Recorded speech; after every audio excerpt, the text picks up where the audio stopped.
My name is Judith Farnsworth. I'm 35 years old, and I used to believe that if I showed up for my family long enough, they'd eventually show up for me too. My son turned 9 that Saturday. He'd been talking about it since April. The night before, we strung balloons across the backyard fence, taped streamers to the patio posts, and set up the basketball hoop he'd begged for all year. Nothing extravagant, just loud colors, music from a little speaker, and the kind of excitement that only a kid his age can carry so openly. That morning, he stood at the gate before the first guest arrived. "Do you think Grandma and Grandpa are stuck in traffic?" he asked, peering down the street. I smiled and told him, "Maybe. They'll be here." I didn't know why I said it. Maybe because hope is easier to hand to a child than disappointment. A few of his classmates came, and that helped. He laughed, ran around with frosting on his fingers, opened gifts with practiced excitement. My boyfriend tried his best, cracking jokes, leading games, keeping the energy up. But I saw it. Every time a car slowed near the house, my son's head snapped toward the gate. Every time it wasn't who he hoped for, his shoulders fell just a little. No call, no text, no "sorry, we couldn't make it," just silence. Like his birthday didn't exist. That night, after the candles were blown out and the yard was quiet again, I typed one message into the family group chat. "Thanks for remembering your grandson's birthday. He had a great time without you." They read it. I know they did. No one replied. The next morning, my older sister finally responded. It's not like it was a big birthday. 9 isn't even a milestone. I stared at my phone for a long time after that, because in that moment, I realized something that would change everything. Family only mattered to them when they needed something from me, and I had no idea how much they were about to take. Thursday afternoon, 4 days after the birthday, my phone buzzed while I was standing in the grocery store aisle, debating whether we really needed another box of cereal. $2,900 withdrawn from checking. Not pending, not processing, gone. For a split second, my heart kicked into panic mode. Fraud. My card information stolen. I abandoned the cart and opened my banking app, hands shaking as I tapped through the transaction details. And then I saw it. The merchant name, the location. My stomach dropped. It wasn't fraud. It was my father. A week before the party, he'd called me late in the evening, voice tight, rushed. He said their plumbing had completely failed, water everywhere, emergency repairs. The plumber needed payment that day. He told me it would be around $600. I remember standing in the kitchen, one hand on my phone, the other wiping cake batter off the counter. I was stressed, distracted, juggling work deadlines and party prep, and he caught me at exactly the wrong moment. "I'll cover it for now," I'd said. "Just pay me back when you can." He asked for my card. I gave it to him. And then life moved on, loud and busy, and I forgot to ask for it back. That part was on me. What they did next wasn't. I called him immediately. No answer. I called again. Straight to voicemail. I tried my mother, then my sister, then the family group chat. Nothing. It was like they'd all vanished at once. Phones switched off, doors locked. So I sent one last message. Wait for a call from my lawyer. That was it.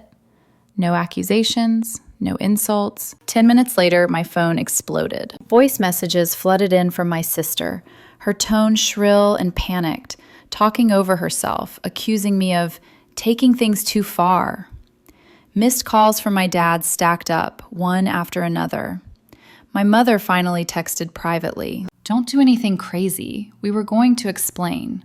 Explain what? 2 hours later, there was a knock at my door. I opened it to find my father standing there, holding my card between his fingers like it was a peace offering. No apology, no embarrassment. He stepped inside like nothing was wrong and said, "We decided last minute to go down to the Keys with some friends." I blinked. "What?" He shrugged. "We deserved a break. It's been a hard year." That's when he told me they'd use my card for the trip. Flights, hotel, meals. That they figured it would be easier than dealing with banks or credit limits. That they'd sort it out later. Later. He said it casually, comfortably, like stealing nearly $3,000 from me 4 days after ignoring his grandson's birthday was a minor inconvenience.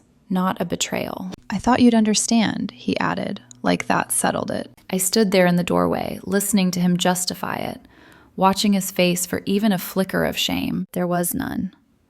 I took the card from his hand and said quietly, "We'll talk later." But even as the words left my mouth, I knew there wouldn't be a later. Something in me had shifted. I wasn't going to play the role they'd written for me anymore. The reliable one, the fixer, the backup plan when their choices caught up to them. After he left, I didn't cry. I stared at the ceiling until 3 a.m, replaying my son's face as he waited by the gate. Replaying my father's voice telling me they needed it more than I did. And for the first time, I allowed myself to see the pattern clearly. They didn't forget us. They just didn't think we mattered. The next morning, I still gave them a chance. Not because they deserved it, but because some stubborn part of me needed to know, without a shadow of doubt, that I'd done everything right before I walked away. I opened the family group chat and typed one message.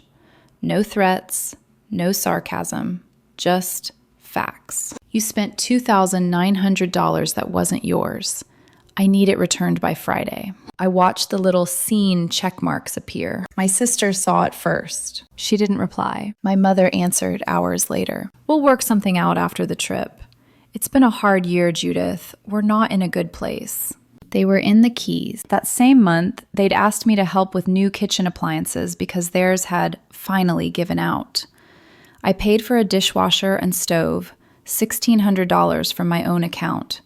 They promised they'd pay me back. Standing there in my kitchen, reading her message, I realized that promise was probably buried somewhere in the sand next to a half-finished margarita. The more I thought about it, the clearer it became. They never planned to return the money. They were counting on me doing what I'd always done, swallowing the resentment, convincing myself it wasn't worth the fight, letting it go for the sake of family, especially when it came to my sister. She'd been in law school for over a year, and I'd been covering her rent the entire time. $1,750 every single month. My parents told me she needed to focus, that she was doing something meaningful with her life, that I could handle it better than they could. And I did, quietly, without asking for thanks. That morning, I made a call I should have made a long time ago. I phoned her landlord and told him she'd be responsible for her full rent starting next month. He sounded surprised, but he didn't argue. Said he'd let her know. Then I posted in the family group chat, "I'm no longer paying Lily's rent. She can talk to Mom and Dad if she needs help." An hour passed. Then 2. Silence. Then my sister called. I didn't answer. The messages started instead. My mother said I was being cruel, that I was punishing Lily for something she didn't do, that I was hurting my own family just to prove a point. But I wasn't punishing anyone. I was done being the family's wallet. I replied with one line, "You all had money for a vacation. I'm sure you'll figure out rent." 2 full days went by without a word. Then Lily called again, crying. I still didn't pick up. I wasn't trying to be heartless, but for the first time, they were going to have to feel what it was like to face consequences without me cushioning the fall. They didn't take it well. Lily's messages turned frantic. She said she was falling behind in school, that this would ruin everything, that she might have to drop out. I stayed silent. Then came the message that stopped me cold. If you cared about me even half as much as you care about your son, you wouldn't do this. I sat there, phone in my hand, staring at those words. It wasn't the cruelty that hurt the most. It was the belief that my support was something she was owed, not something I chose to give. After that, the chat went quiet again. No apology, no birthday message for my son, just silence, like they were waiting me out. 3 days later, my aunt called. She never calls. She said she'd been visiting my parents and something felt off. That my dad had cleared out the side room, the one that still held my things. My stomach tightened, especially when she mentioned my comic collection. I told her I'd handle it. I drove over, unannounced. No one was home. I still had a key. It felt wrong using it, but I did. The room was bare. A vacuum leaned against the wall. A few cardboard boxes sat in the corner. But the shelves were gone. So were the sealed boxes. So were the memories. 2 decades worth of carefully collected comics, Signed issues, first editions, rare finds I'd waited in line for, tracked down online, protected, insured. Gone. I texted my father, "Where is my comic collection?" No reply. I called. Straight to voicemail. I left one message. "If you sold or threw away any part of that collection, I will never forgive you. That's not a threat. That's a fact." That night, he finally responded. "We needed the room. You never came to get it. It was collecting dust. Don't be dramatic." I waited for something else. A follow-up, an explanation, anything. Nothing came. And that's when I understood. They weren't just punishing me. They were trying to hurt me. I sat in my car outside their house long after I read that message. Don't be dramatic. As if what they'd taken wasn't mine. As if it hadn't mattered. That collection wasn't just paper and ink. It was childhood Saturdays and allowance money saved instead of spent.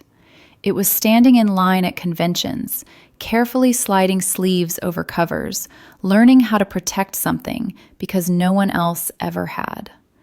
It was the one thing I trusted them with when I moved out, the one thing I believed they'd never touch. And they knew that. They didn't throw it away because they needed space. They did it because I finally said no. For a moment, I thought maybe they just moved it, boxed it up, put it somewhere else. I drove back the next day and checked the garage. Nothing. That's when the anger stopped being loud and turned cold, because there was still one thing of mine they were using. My SUV. I'd loaned it to my father over a year earlier when his car broke down. It was supposed to be temporary, weeks, maybe a month. Instead, he treated it like it was his, drove it everywhere, never mentioned returning it. What he didn't know was that the title was still in my name. That afternoon, I gathered every document, registration, insurance, spare key, and drove back to their house without warning. I didn't knock. I walked straight to the driveway, unlocked the car, and started clearing it out. My father came outside, coffee in hand, confusion written all over his face. "What are you doing?" he asked. "I'm taking my car back," I said. "You've had it long enough." He tried to laugh it off at first. Then he tried guilt. "You're really overreacting," he said. "All this over comics and a birthday?" I stopped and looked at him. "You ignored your grandson on his birthday. You stole from me. You destroyed something that mattered to me. You don't get to have my things anymore." His face hardened. He raised his voice, asked if I was really willing to throw away our relationship over this. I didn't answer. I just drove off. Later, he left a voicemail saying we needed to talk, that things had gone too far. I didn't call back because I knew it wasn't regret he felt. It was loss of control. A few days passed in silence. Then my mother left a voice message, calm and measured, asking me to be the bigger person again. I deleted it. I thought that was the end. I was wrong. 2 nights later, my boyfriend brought in a package that had been left on the porch. No return address. Just my name, written in my father's handwriting. Inside was a taped-up box. It rattled when I moved it. I opened it. Ashes, burned paper, charred scraps, bits of familiar colors and half-melted plastic sleeves. I recognized the fragments immediately. X-Men #4. The Killing Joke, a Spider-Man crossover from 2011, reduced to dust. No note, no explanation, just proof. He hadn't just gotten rid of them, he'd burned them and sent what was left to my door. I didn't cry, I didn't scream. I sat on the floor and stared at the ashes until they stopped looking real. That was the moment I knew he hadn't just destroyed my past. He'd burned the bridge on purpose. The next morning, I logged into the garage app and shut off access to the Lexus. The other car I'd bought outright, insured, registered in my name, and let them use when theirs died. Then I scheduled a tow. By 6 that evening, it was gone. At 6:42, my phone rang. It was my father, I answered. He didn't apologize. He didn't mention the comics. He called me unstable, ungrateful, said I was embarrassing him and tearing the family apart. I let him talk. Then I said quietly, "You're not well, and I'm not playing along anymore." There was a pause. "So that's it?" he asked. "Yes," I said. "That's exactly it." He hung up. And for the first time in years, I felt something I didn't expect at all. Peace. 2 days after that call, my phone rang again. Lily's name lit up the screen. I almost didn't answer. I stood there staring at it, thumb hovering, bracing myself for more accusations, more guilt, more demands dressed up as family concern. But something made me pick up. She didn't sound like them. No rehearsed calm, no anger, just tired. I know you might hang up, she said quietly, but please don't. Just listen. I stayed silent. She took a breath. Everything's broken. I didn't know about the comics until after. I swear. I waited for the excuse to follow. It didn't come. She told me she was scared I'd block her, that she didn't blame me for cutting everyone off, that when I stopped paying the rent, she panicked. Not because she felt entitled, but because she was already drowning. Then she said something I wasn't expecting. They never helped me, she said. Not with rent, not with school, not with anything. I frowned. What do you mean? They think I'm fine, she continued. They think I'm coasting. They don't know I'm behind. They don't know about the debt. They don't even know you were still helping. That landed harder than any insult she'd thrown before. She admitted she'd cracked when the support stopped. Not because she thought I owed her, but because she didn't know how she was going to survive without it. I get why you stopped, she said. I deserve that. But I'm not them. For the first time since this all began, I believed someone. I asked her one question. How much is your rent? $17.50, she said. I'll have it tomorrow. There were no tears, no bargaining, just honesty. I'll pay you back, she added. I don't know when, but I will. I told her it wasn't about the money, because it never had been. Weeks passed. My parents didn't reach out again. Once, my boyfriend saw my mother at the grocery store. She spotted him, stiffened, and turned down another aisle. He told me later, like it was an observation, not an accusation. Lily stayed consistent. She sent rent confirmations, checked in without asking for anything, never pushed, never crossed the line. Careful, but present. Then one afternoon, a letter arrived. No return address. Just my name, written in shaky, familiar cursive. My grandfather. We hadn't spoken in years. I didn't even know he still had my address. The letter was short. He didn't defend anyone, didn't excuse anything. He wrote that my father had always worn masks, that he'd hurt people long before he ever hurt me, that standing up for myself and for my son took a kind of strength he wished he'd had when he was younger. At the end, he wrote, I've got a spare room. If you ever want to get away, you're welcome here. No questions, no judgment. He left his number. I haven't called. Not yet, but that letter cracked something open inside me. Something I hadn't realized had hardened. It reminded me that I didn't lose my entire family, just the parts that survived by taking from me. And for the first time in a long time, that felt like freedom.